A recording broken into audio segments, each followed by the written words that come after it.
तो महाराज जी को तो कथा सुनने आना था और हमारे मन में भी बड़ा उत्साह था, क्योंकि हमारी कथा के बड़े प्रेमी अनुरागी श्रोता महाराज जी। यात्रा चलते समय तो उनकी गाड़ी में चाहे महाभारत, चाहे भक्तमाल, चाहे कोई न कोई दास की वाणी सुनते ही रहते थे लगातार। और पूज्य गुरुदेव भक्तमाली जी के शताब्दी महोत्सव में जहां जहां याद किया सब जगह पधारे, सब जगह पधारे। अपार उनकी कृपा। पर यह हृदय विदारक घटना, आकस्मिक की यह घटना जिसने सबके चित्त को व्यथित किया, हमारा मन भी बहुत व्यथित हुआ। यद्यपि चातुर्मास्य की मर्यादा में सीमा के बाहर निकलना नहीं होता, पर पूज्य पथमेड़ा महाराज जी से अनुमति लेकर ठाकुर जी से प्रार्थना करके कलश स्थापन जहाँ देवताओं का हो उनसे निवेदन करके कि उपासनात्मक क्रम चलता रहेगा, पर हमारे पूज्य, हमारे आचार्य चरण, हमारे श्री महाराज जी का आकस्मिक यह महाप्रयाण, इसमें किसी भी स्थिति में सारे नियमों को नमस्कार करके हमारा वहाँ उपस्थित होना आवश्यक है। और पूज्य श्री पथमेड़ा महाराज जी ने तत्काल व्यवस्था की और बड़ी उदारता पूर्वक, क्योंकि पथमेड़ा महाराज जी का भी पूज्य रेवासा महाराज जी से अपार हार्दिक प्रेम था। पर हम वहां जब चले तो हमारे मन में भाव यही था कि महाराज जी का अंतिम दर्शन हो जाएगा और दूसरे दिन महाराज जी का संस्कार का दर्शन करके और हम पुनः पथमेड़ा पहुंच करके, नंदगांव पहुंच करके कथा आरंभ करेंगे। और इसलिए एक वस्त्र जो पहने थे, एक आध दचला लंगोटी बस लेके आए, कोई सामान लेके नहीं आए। हमें खुद को पता नहीं था कि हमको यहीं रुक जाना पड़ेगा। पर पूज्य श्री रेवासा महाराज के अनन्य सेवक, राज्यसभा सांसद श्री घनश्याम तिवारी जी, उनका जब हम आ रहे थे, महाराज जी रास्ते में चल के यहाँ के लिए आ रहे थे, तो यहाँ पहुँचने के लगभग 3 घंटे पहले ही उनका फोन हमारे फोन पर आया, क्योंकि हमको कभी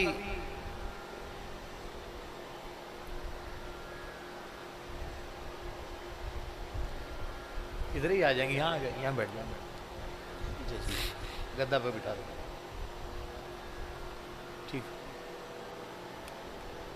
आप विराज, अरे राम, हाँ जय गुरु राम, रामदास जी विराज हो, इधर ले जाओ, पीछे ले गद्दे पे ले जाओ।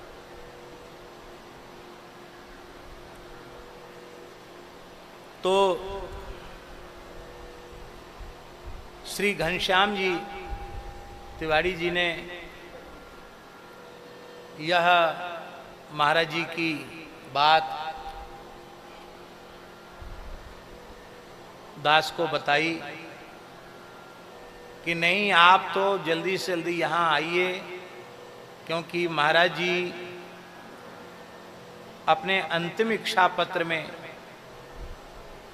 2015 में ही, और उन्होंने पूरी बात खोल करके लिख दी थी कि अकस्मात यदि कोई घटना घटती है तो संपूर्ण मेरी उत्तर क्रिया और स्थान में श्री जानकीनाथ भगवान की सेवा का उत्तरदायित्व इस बालक को दिया जाए।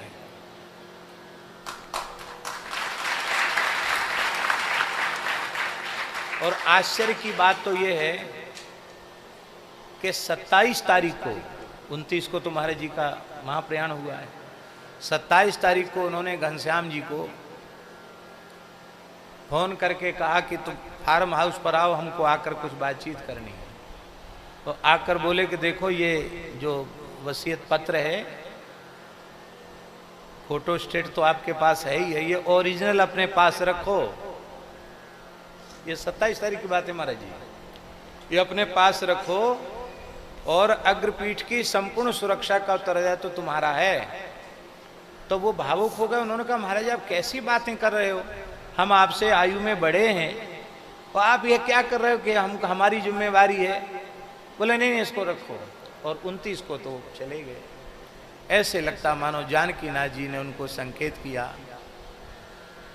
यदि पूज्य श्री महाराज जी अपने विराजमान अवस्था में दास को ऐसी आज्ञा देते तो हम अत्यंत विनम्रता पूर्वक उनके चरण पकड़कर उनसे प्रार्थना करते कि बालक को कृपा करके क्षमा करें, हम इस योग्य नहीं हैं, किसी भी प्रकार से योग्य नहीं है।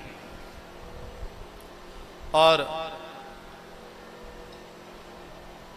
कुछ समय से मन का ऐसा भाव भी बन रहा है कि बाहर भी प्रवास अब कम से कम करके ज़्यादा से ज़्यादा वृंदावन में रहें, इसलिए भी कोई फैलाव की बिल्कुल इच्छा नहीं थी। लेकिन अब उनका पांच भौतिक देह नहीं है और अपने संकल्प को उन्होंने व्यक्त किया, तो अब अपने गुरुजन, अपने आचार्य, अपने महापुरुषों के विश्वास का आदर न करना ये विश्वासघात है और ये महापाप है। सारे पापों का प्रायश्चित है, लेकिन अपने पूज्य जनों का विश्वास यदि हमने नहीं जीत पाया, उनके विश्वास का आदर नहीं किया, तो ये अक्षम्य अपराध है। बस इसी संकोच के कारण हमने पूज्य महाराज जी के भाव को आप सबके प्रेमाग्रह के कारण, घनश्याम जी के प्रेमाग्रह के कारण स्वीकार किया।